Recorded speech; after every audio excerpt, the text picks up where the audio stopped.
Organizadores, especialistas, lideresas, educadores, personas. Desde la academia hasta tus canales auditivos, un podcast que habla con los maestros para provocar nuevas ideas en un diálogo emergente. Hola a todos y todas las oyentes del podcast Derechos, un espacio en donde los saberes del aula se transportan a un escenario de conversación. Bienvenidos y bienvenidas a un nuevo capítulo. Soy Sofía Morales y estaré acompañándolos en este encuentro radial en donde los derechos y las preguntas que tengamos alrededor de ellas serán el hilo conductor de nuestra charla.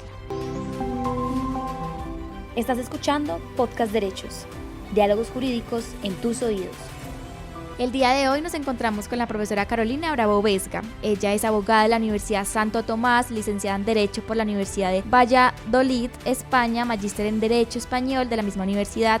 Tiene un diploma de estudios avanzados adscritos a la área del Derecho Administrativo, es magíster en Corrupción y Estado de Derecho y doctora en Derecho por la Universidad de Salamanca. Tiene también experiencia en el sector público y en el privado y actualmente es profesora investigadora de la Universidad de Manizales con publicaciones relacionadas con la corrupción pública y privada. Profe, bienvenida a este podcast. Hola, muchísimas gracias Sofía, muchas gracias a la emisora de la Universidad de Manizales y sin más preámbulos, hablemos de corrupción. Claro, profe, y para iniciar este podcast, contextualícenos con cuál es el derecho al que se apela cuando una persona comete un acto de corrupción. Digamos que aquí estamos enfocados, Sofía, en el escenario de la transparencia, en el escenario de la buena administración, en el escenario de la libre competencia. Sin duda alguna, hablar de corrupción es hablar de la afectación a derechos fundamentales, a derechos sociales, al sistema económico e incluso a los derechos políticos relacionados con la democracia. ¿Y qué se entiende por corrupción, profe? ¿Es igual decir delitos contra la administración que lo mismo que decir lavar dinero o financiar el terrorismo? Es muy buena esta pregunta porque corrupción no puede ser todo y tampoco puede ser nada. Así que identificar qué es una práctica corrupta nos va a ayudar y va a ayudar a la ciudadanía a entender sus causas y nos va a ayudar a encontrar herramientas de lucha contra la corrupción atacando esas causas. Así que me parece importante entender que en principio corrupción o una práctica corrupta tiene unos elementos que son comunes tanto en el sector público como en el sector privado. Piensa, el agente corrupto o el sujeto corrupto viola deberes institucionales, tanto del sector público como del sector privado. Es decir, es desleal con la entidad pública, es desleal con la empresa en la que presta su servicio. Además de eso, para poder perpetrar la práctica corrupta necesita un marco de discrecionalidad en la toma de decisión. Debe ser él el competente para tomar esa decisión. Y como tercer punto, él debe recibir una ventaja, ¿verdad? Una ventaja indebida que no hubiera recibido de otra manera o hubiera tardado mucho más en recibir. Es decir, el agente corrupto no hubiera obtenido esa ventaja sino a través del soborno. Esas tres características nos pueden acercar a la identificación de una práctica corrupta, que es muy distinta en principio, pero relacionada al lavado de activos, a la delincuencia organizada o a otro tipo de actividades delictivas, por ejemplo, terrorismo, financiación del terrorismo. Estas son prácticas relacionadas con la corrupción, pero no las podemos denominar corrupción en estricto sentido. Sin querer hacer citas, se asimila el escenario de la corrupción a la compra-venta de la función pública o de la función privada, entendiendo comprar o vender algo que está por fuera del comercio. ¿Y cuáles son las principales consecuencias que esto trae para la democracia, para la garantía de los derechos y para la economía también del país? Es muy importante ese punto, Sofía. Como decimos, la corrupción erosiona derechos fundamentales y dentro de ellos está el escenario de los derechos políticos, ¿verdad? En ese orden de ideas, pues la corrupción afecta a la democracia. Tú lo acabas de decir. Cuando los funcionarios públicos piensan, ¿verdad?, realizan actos corruptos, atentan contra los deberes de objetividad, de imparcialidad, que deben regir las relaciones entre los públicos y los privados, entre los poderes públicos y los privados. Y los ciudadanos empiezan a percibir que las decisiones que los afectan no se están tomando atendiendo al interés general ni a sus verdaderas necesidades, sino que se están tomando de acuerdo a la suma pagada, ¿cierto?, por soborno al servidor público o atendiendo a las necesidades del financiador de la campaña política correspondiente, ¿verdad? Así que la garantía de los derechos ciudadanos se reemplaza por un interés que no es el interés público, sino por un interés privado. ¿Esto qué consecuencia tiene adicional, Sofía? Se deslegitima la institución pública. Se deslegitiman los gobiernos que dirigen esas instituciones públicas. Se deslegitiman los partidos políticos que avalan, ¿cierto?, dichos gobiernos. Así que estamos hablando que se deslegitiman los actores de la democracia. Y por lo tanto, deslegitimados esos actores de la democracia, los ciudadanos se apartan del ejercicio de los derechos políticos, no participan en la toma de decisiones públicas, no ejercen el control social que es tan necesario para materializar la rendición de cuentas de los gobernantes. Sumado a otros efectos que ya distintos investigadores han estudiado, Sofía, por ejemplo, es una tolerancia de la práctica corrupta entre la ciudadanía, generada por la misma indiferencia, ¿verdad?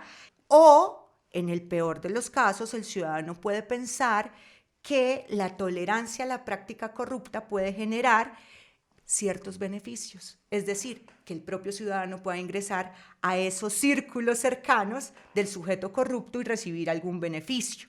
Esto hace que disminuya el porcentaje de denuncia, ¿no?, del acto corrupto y que el sujeto corrupto no sienta el coste social de sus prácticas, que no reciba el reproche ciudadano ni en la vida cotidiana ni en las urnas. Y una pregunta que tenemos mucho y es como la corrupción es solo un problema de países pobres, los países ricos tal vez no están involucrados con este tema de corrupción. Sofía, la corrupción es un fenómeno que afecta tanto a países pobres como a países ricos. Tiene efectos nefastos en economías más debilitadas y tiene menores efectos en sistemas económicos más fortalecidos.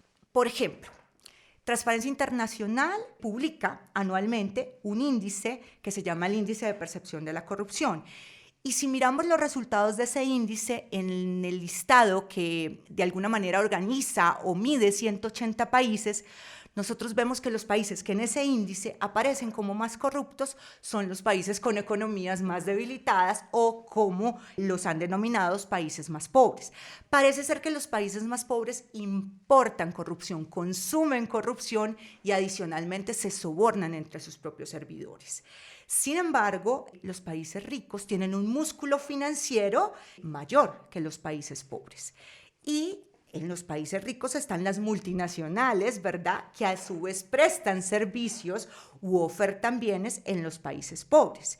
En este orden de ideas, los países ricos exportan corrupción, sobornan a los funcionarios públicos de los países pobres.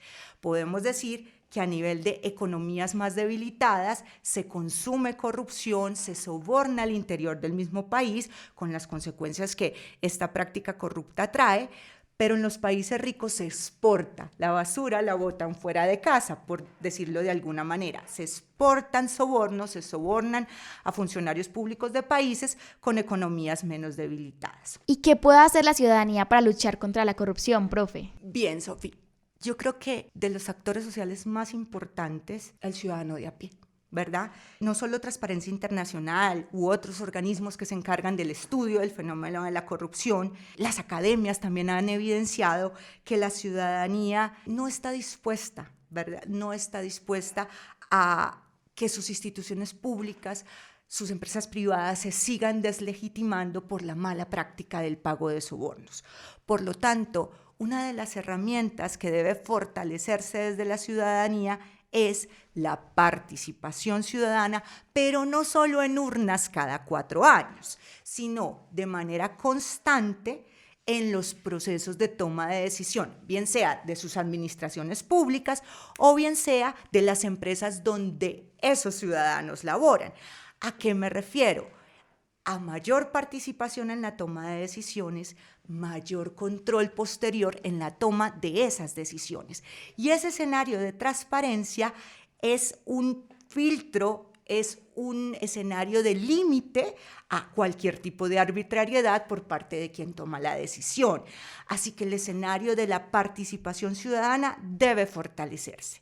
Desde el punto de vista de las instituciones públicas debemos recordar, y la ciudadanía debe tener presente, que las administraciones locales son las más cercanas a ellos. Ellos conocen a su alcalde municipal, ellos conocen a sus concejales municipales, Finalmente, es una colectividad pequeña y por lo tanto han ejercido, por ejemplo, su derecho al voto, identificando quién es su representante. Eso facilita luego la participación en la toma de decisiones y, vuelvo a insistir, el control posterior que se debe tener desde la ciudadanía sobre esa toma de decisiones.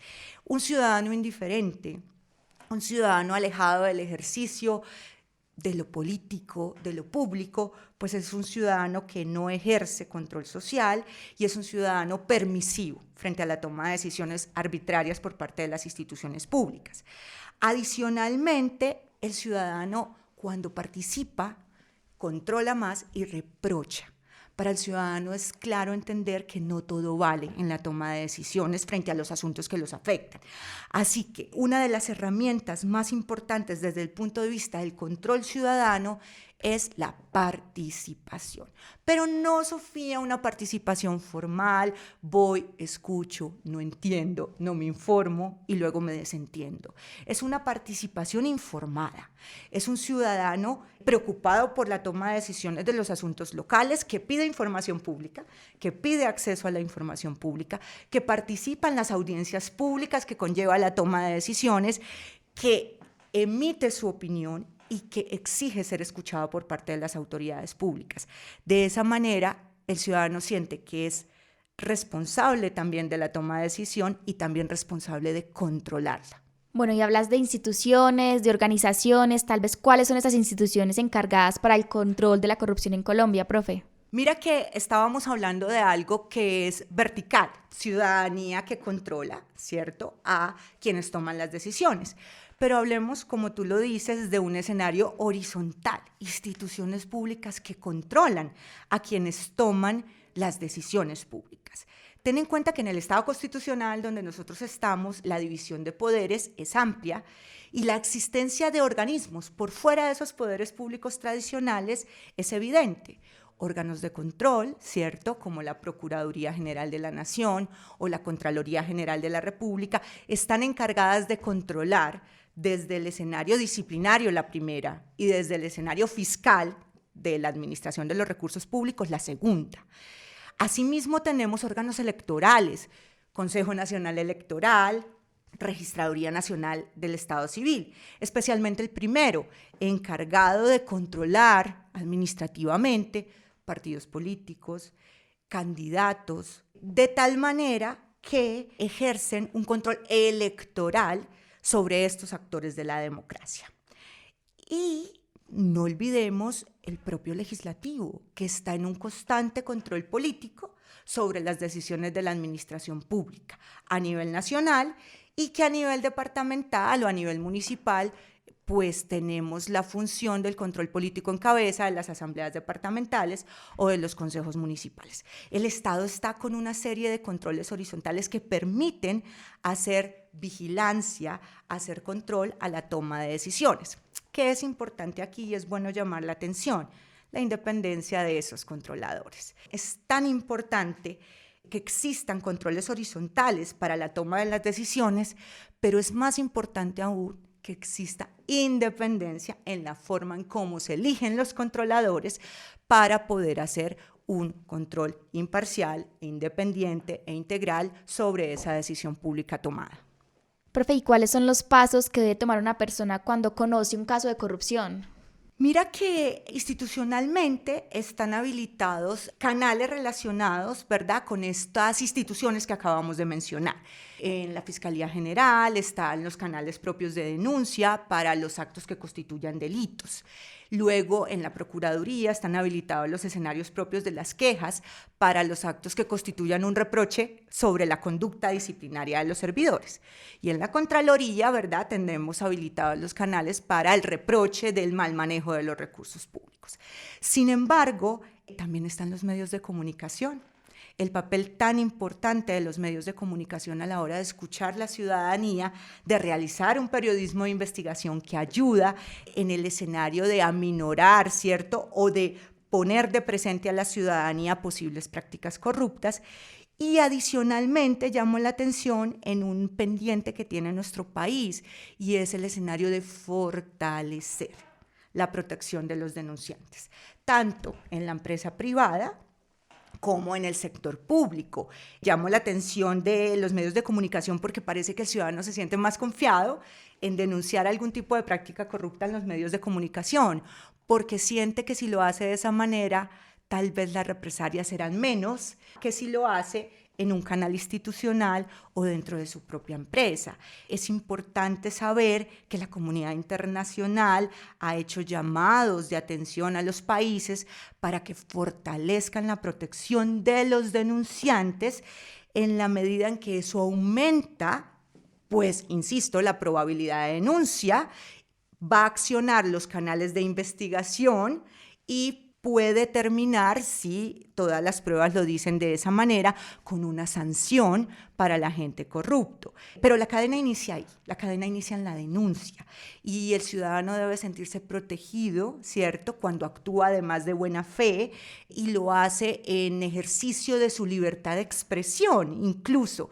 en el ejercicio de ese control sobre las decisiones públicas o privadas de las que él hace parte. Así que los canales institucionales están, pero nos debemos una mejora en la protección de denunciantes, en evitar que ellos sufran represalias sociales, laborales o institucionales. Y en esa protección que hablas, ¿las denuncias por corrupción pueden ser anónimas o eso no existe? Sí, el escenario de la denuncia anónima está establecida y protegida dentro del régimen penal colombiano.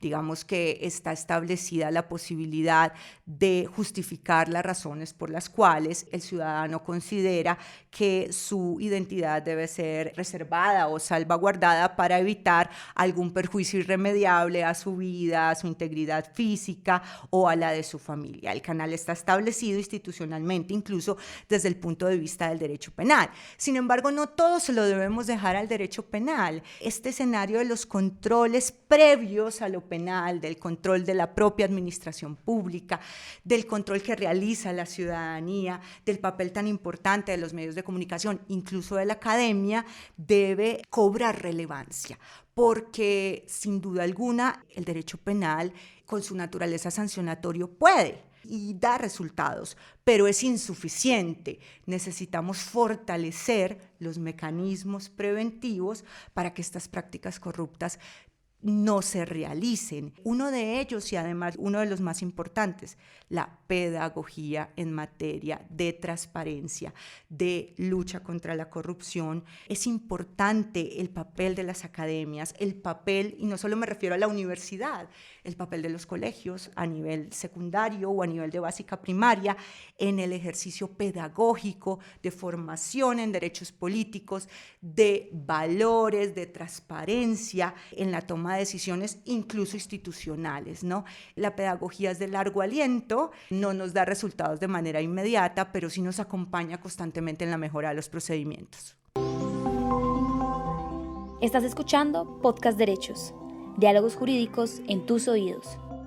Bueno, les recuerdo que estamos hablando con Carolina Bravo Vesga, profesora de la Facultad de Derecho, sobre la corrupción. Y siguiendo con este hilo, profe, ¿nos podría contar alguna experiencia o anécdota que esté relacionada con el tema que estamos tratando aquí hoy? Sofía, yo soy una creyente absoluta de la educación, una enamorada absoluta de la educación, y digamos que de las anécdotas más especiales que yo podría traer hoy acá están las de mis estudiantes. Yo llevo 15 años en aulas en distintas regiones del país y a lo largo de los años reforzando este discurso de la transparencia, la lucha contra la corrupción, el respeto por los recursos públicos, la exaltación de la responsabilidad en el escenario de lo público.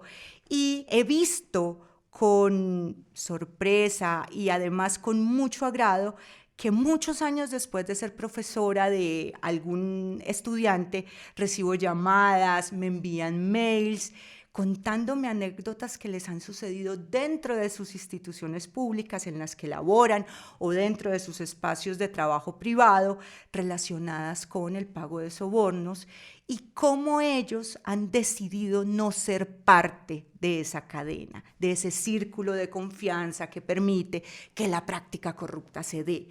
Y cómo han decidido incluso renunciar a sus puestos de trabajo, cambiar de actividad, de cara a no ser parte y a no engrosar estos círculos de confianza, insisto, de las prácticas corruptas. Eso es muy llamativo. Ahí es cuando el profesor dice, qué bien, ha merecido la pena si de 40, de 80 personas que formas cada semestre, logras hacer que un porcentaje de ellos no tenga en su cabeza la posibilidad de enriquecerse a costa del ejercicio público o de formar parte de estos círculos de confianza de los actores corruptos, pues yo creo que la educación va cumpliendo, ¿no?, con esta labor pedagógica y con este escenario de fortalecer la transparencia. Profe, ¿usted de pronto tiene algún escrito, investigación, proyecto en este momento que esté relacionado con este tema de la corrupción? Dentro del Centro de Investigaciones Sociojurídicas hemos realizado varias investigaciones. Algunas de ellas han dado lugar a publicar los resultados. Hemos publicado resultados relacionados con el estudio de la corrupción privada. Lo hicimos en convenio con la Universidad de Salamanca y lo publicamos en la editorial de la Universidad Católica de Chile. Es un estudio sobre el escenario de la corrupción privada. Y precisamente el año inmediatamente anterior, con la Universidad de Manizales y la Universidad de Deusto, una investigadora de la Universidad de Deusto, la profesora Demelsa Benito, nos dimos a la tarea de hacer una investigación relacionada sobre la protección de denunciantes y la libertad de expresión, haciendo un estudio sobre las sentencias de los tribunales internacionales relacionados con la protección de denunciantes en España y Colombia. La pudimos publicar bajo la editorial de la Universidad de Manizales en un libro coordinado por el profesor Luis Vélez Rodríguez, también de esta universidad. Sin embargo, Sofía, hay muchas publicaciones que resultan interesantes para la ciudadanía de cara al estudio del fenómeno de la corrupción. Hay una particularmente que llama la atención, que no es mía, es reciente, año 2019, que es de la profesora muy famosa en esta casa de estudio y en este país y en América Latina, que es la profesora Susan Rose Ackerman. Ella publica en el año 2019 su libro sobre corrupción y gobierno, y es llamativo porque hace un estudio que incluye América Latina. Allí esta profesora plantea un análisis que va desde la pequeña corrupción, estos pequeños pagos de engrase, pagar sobornos para obtener la pensión de una manera más rápida o para adelantarse en los turnos relacionados con las decisiones de la administración pública. Y también estudia la gran corrupción o esta corrupción que se puede presentar en los proyectos de infraestructura. Pone en tela de juicio las privatizaciones e incorpora corrupción política, soborno a jueces y a empleados de instituciones privadas. Entonces es una publicación que me parece llamativa, escrita en un lenguaje sencillo que puede ser de especial importancia para la ciudadanía en materia de estudios contra la corrupción. Muy interesantes las investigaciones, profe. Y en sus clases, ¿usted cómo aborda ese tema con los estudiantes? ¿Cuáles son de pronto los principales debates que salen del aula? Mira, en el aula es muy importante enseñar desde el ejemplo. La experiencia que he tenido en el sector público, en el sector privado y por supuesto en el espacio de la academia me ha permitido entrar al aula de clase no solo con la experiencia disciplinar, sino con la experiencia de vida, de haber podido transitar por varios escenarios y que ellos puedan entender en el aula que se puede transitar sin necesidad de romper los valores, que se puede permanecer con honestidad, con lealtad, con responsabilidad en el ejercicio de cualquier función. En el aula debatimos además con criterios de respeto. El tema de la corrupción es difícil porque puede enfocarse de manera equivocada frente a partidos políticos, frente a colores, incluso frente a ciertos personajes. La idea es tratarlo desde el punto de vista académico y general del proceso mismamente, en la medida en que no lo llevemos a un nombre, a un color o a un actor propio de la democracia, sino que podamos debatirlo desde la importancia del principio de la toma de decisiones en el Estado constitucional. Creo que eso nos permite dialogar en términos de respeto, debatir desde el punto de vista de la corrupción en el deporte, la corrupción en la empresa, la corrupción electoral. Hoy en día la corrupción se va especializando, ¿no? La corrupción en el urbanismo, sin que eso nos permita exasperarnos como seres humanos o terminar polarizados o terminar convirtiendo el aula en una batalla campal. Creo que partir del escenario de la honestidad, la lealtad y el respeto así como del estudio académico propio del fenómeno, nos ha permitido en el aula llevar a cabo estos debates de manera tranquila. Tú me preguntabas hace un momento por otros proyectos de investigación que hayamos incorporado en el aula y que nos permitan acercarnos al ejercicio de lo público desde la academia. Precisamente este año hemos implementado con el consultorio jurídico de la Universidad de Manizales un proyecto de investigación que está enfocado a mejorar la garantía de derechos fundamentales de los ciudadanos en el municipio de Manizales. Se trata de dar vida a el artículo 20 de la Ley 1755, que permite dar atención prioritaria a las peticiones relacionadas con derechos fundamentales. ¿Y qué mejor laboratorio que el consultorio jurídico de una universidad que está recibiendo de manera constante usuarios pertenecientes a poblaciones vulnerables y que buscan ejercer su derecho de información, su derecho de participación y no saben cómo hacerlo? Esto es muy importante porque no solo permite mejorar el conocimiento de la ciudadanía de estos mecanismos para ejercer la garantía de sus derechos, sino llamar la atención a las instituciones públicas de que existen mecanismos de garantía de derechos que no siempre conllevan una acción de tutela, sino que podemos hacer una comunicación más rápida, una garantía más próxima al ciudadano a través de los derechos de petición de atención prioritaria. Profe, ¿y qué es el IPC? ¿Cómo está ese indicador en Colombia? El IPC es el índice de percepción de la corrupción. Es elaborado por Transparencia Internacional y lo saca anualmente, más o menos desde el año 2007 está sacando este indicador. Es un ranking anual que clasifica a los países según el grado de corrupción al interior del mismo. Recuerda que ahorita hablábamos del consumo interno de corrupción. Lo que mide es cómo sus ciudadanos perciben a sus funcionarios públicos y a sus políticos. Normalmente los últimos puestos en el ranking están ocupados por países donde se percibe la corrupción como más alta. Me preguntabas por Colombia. Colombia ha sido medido en este índice desde el año 2007 hasta el último que sale en el año 2021 y siempre ha reprobado. Siempre se ha movido entre el puesto 87 y 99, se ha movido más o menos con 39 puntos sobre 100, entendiendo que quien tenga menos de 50 puntos tiene un problema muy grave y muy serio relacionado con la corrupción. Es decir, en nuestro país los ciudadanos perciben los poderes públicos como muy corruptos y sus instituciones como muy deslegitimadas. Historias por conocer. La integración de la ciencia en las artes, la literatura y el cine. Profe, muchas gracias por la información para todos nuestros oyentes. Y para finalizar y poder de alguna manera interesar a nuestros y nuestras oyentes, le queremos pedir si puede recomendarnos una película, un libro, una charla TED que haya disfrutado y que esté relacionada con ese tema del derecho. Como ya te mencioné libros, voy a recomendarte una película. Se llama La dictadura perfecta.